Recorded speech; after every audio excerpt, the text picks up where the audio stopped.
जय श्री कृष्ण प्यारे भक्तों, आप सभी को देवशयनी एकादशी की हार्दिक शुभकामनाएं।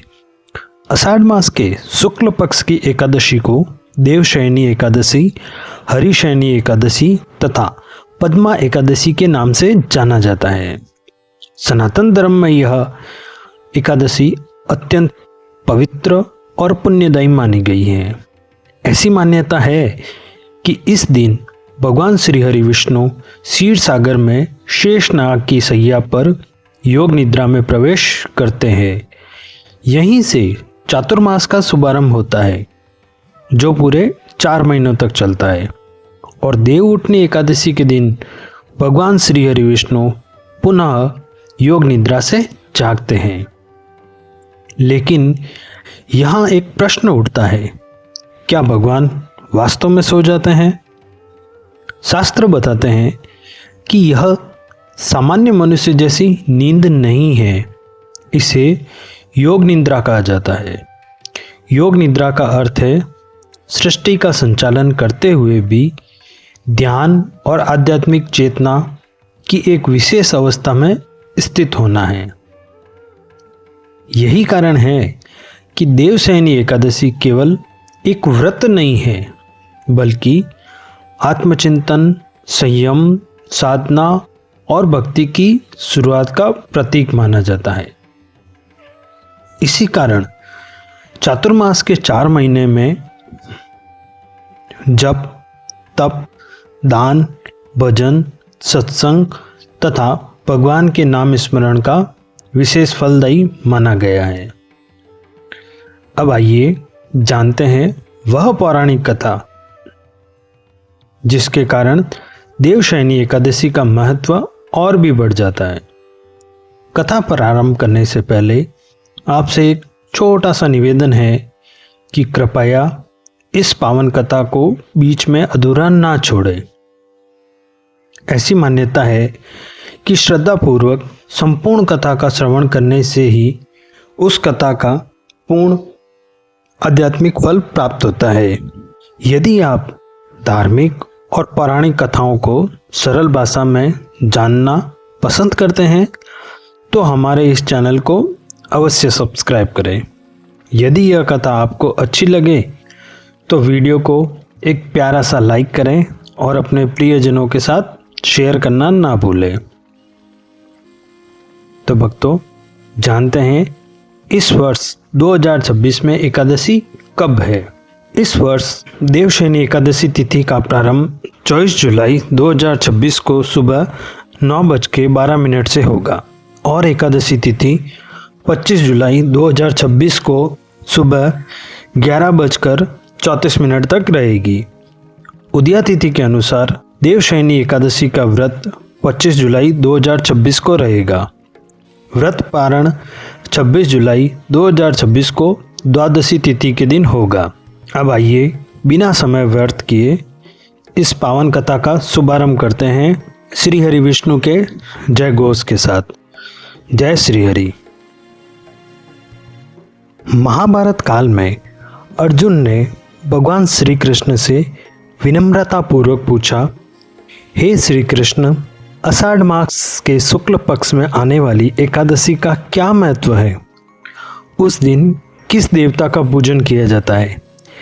इस व्रत की विधि क्या है और इसका क्या फल प्राप्त होता है? कृपा करके मुझे यह सब आप विस्तार पूर्वक अपने श्रीमुख से बताइए। भगवान श्री कृष्ण मुस्कुराते हुए बोले, हे धनुर्धर अर्जुन, तुम्हारा यह प्रश्न अत्यंत कल्याणकारी है। एक समय यही प्रश्न देवऋषि नारद ने भी ब्रह्मा जी से किया था। तब ब्रह्मा जी ने कहा, हे नारद, तुमने समस्त प्राणियों के कल्याण के लिए एक अत्यंत उत्तम प्रश्न किया है। एकादशी का व्रत सभी व्रतों में श्रेष्ठ माना गया है। इसके प्रभाव से मनुष्य के अनेक पाप नष्ट हो जाते हैं और भगवान श्री हरि विष्णु की विशेष कृपा प्राप्ति होती है। इस एकादशी को देवशयनी एकादशी कहा जाता है। अब मैं तुम्हें इससे जुड़ी एक प्राचीन और पवित्र कथा सुनाता हूँ। जिसे तुम ध्यानपूर्वक सुनो। प्राचीन समय में सूर्यवंश में मानदाता नाम के एक महान और धर्मात्मा राजा राज्य करते थे। वे सत्यवादी, न्यायप्रिय, तेजस्वी और चक्रवर्ती सम्राट थे। वे अपनी प्रजा का पालन अपने पुत्र और पुत्रियों के समान करते थे। उनके राज्य में धन धान्य की कोई कमी नहीं थी। चारों ओर सुख, समृद्धि और शांति का वातावरण था। कभी अकाल नहीं पड़ा और ना ही किसी प्रकार की कोई प्राकृतिक आपदा आती थी। किंतु समय ने ऐसी करवट ली कि अचानक उनके राज्य में भयंकर अकाल पड़ गया। लगातार 3 वर्षों तक वर्षा नहीं हुई। नदियां सूख गई, तालाब जलविहीन हो गए, खेत बंजर हो गए, अन्न का उत्पादन पूरी तरह से बंद हो गया। भूख और प्यास से राजा की प्रिय प्रजा अत्यंत दुखी रहने लगी। यज्ञ और धार्मिक अनुष्ठान भी बंद हो गए। पूरे राज्य में निराशा का वातावरण छा गया। एक दिन दुखी होकर प्रजा राजा के पास पहुंची और हाथ जोड़कर विनती करने लगी, हे राजन, वर्षा ही संसार के जीवन का आधार है। वर्षा के अभाव में हमारा राज्य भयंकर अकाल से ग्रस्त हो गया है। अन्न के बिना लोग भूख से तड़प रहे हैं। यदि शीघ्र ही कोई उपाय नहीं निकाला गया तो हमें यह राज्य छोड़कर किसी दूसरे राज्य में आश्रय लेना पड़ेगा। कृपया हमारी रक्षा कीजिए। यह कहते कहते प्रजा की आंखों में आंसू और वो वेदना राजा ने सुनी। प्रजा की करुण पुकार सुनकर राजा अत्यंत दुखी हुए। राजा ने कहा, आप सब सत्य कह रहे हैं। शास्त्रों में कहा गया है कि यदि राजा से कोई भूल होती है तो उसका कष्ट पूरी प्रजा को भोगना पड़ता है। मैं निरंतर आत्मचिंतन कर रहा हूँ, किंतु मुझे अपने किसी अपराध का ज्ञान नहीं हो रहा है। फिर भी मैं आपकी पीड़ा को दूर करने का हर संभव प्रयास करूँगा। आप धैर्य रखें, भगवान अवश्य ही कोई मार्ग दिखाएंगे। यह कहकर राजा ने भगवान की आराधना की और कुछ विद्वानों, विश्वस्त मंत्रियों को साथ लेकर राजा ने वन की ओर प्रस्थान किया। वे अनेक ऋषि मुनियों के आश्रम में जाते हुए अंततः ब्रह्मा जी के मानस पुत्र महान तपस्वी महर्षि अंगिरा के आश्रम पहुंचे। राजा रथ से उतरे, आश्रम में प्रवेश किया और विनम्रतापूर्वक महर्षि अंगिरा को प्रणाम किया। महर्षि ने उन्हें आशीर्वाद दिया और स्नेहपूर्वक पूछा, हे राजन, आप किस उद्देश्य से यहाँ पधारे हैं? निसंकोच अपनी समस्या बताइए। राजा ने विनम्रता से कहा, हे महर्षि, मेरे राज्य में पिछले 3 वर्षों से वर्षा नहीं हुई है। भयंकर अकाल के कारण मेरी प्रजा अत्यंत कष्ट भोग रही है। शास्त्र कहते हैं कि प्रजा का दुख राजा के पापों का परिणाम होता है, किंतु मैं धर्म और न्याय के अनुसार ही राज्य का संचालन कर रहा हूँ। फिर भी यह संकट क्यों आया, मैं ये समझ नहीं पा रहा हूँ। हे मुनि श्रेष्ठ, कृपा करके मेरी समस्या का और मेरी शंका का समाधान करें और कोई ऐसा उपाय बताएं जिससे मेरी प्रजा इस भयंकर कष्ट से मुक्त हो सके।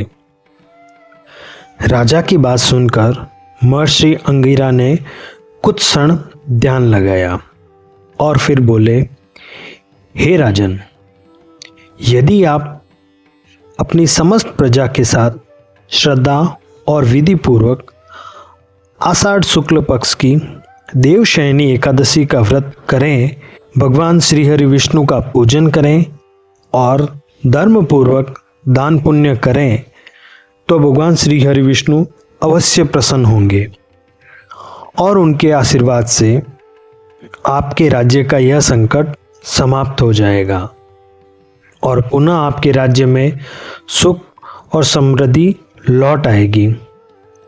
महर्षि अंगिरा के श्रीमुख से ये वचन सुनकर राजा तुरंत अपने राज्य को लौट आए।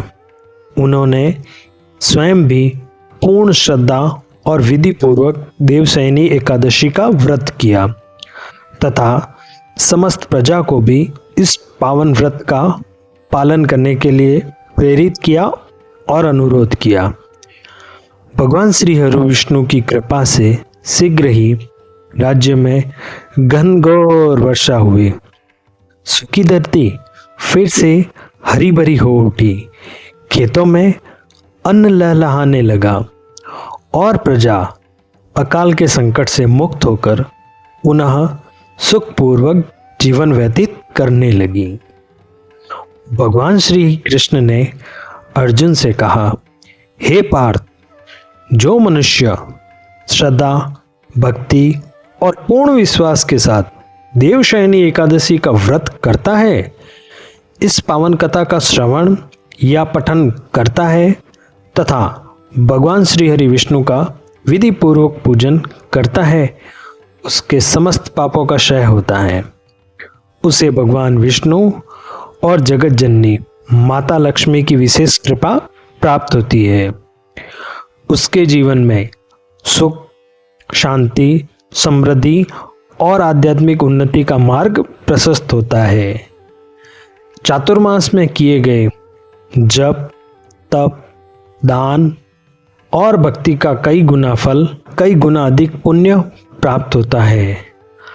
अंत समय में ऐसा भक्त भगवान श्री हरि विष्णु के परम धाम वैकुंठ को प्राप्त होता है और जन्म मरण के बंधनों से मुक्ति का अधिकारी बनता है।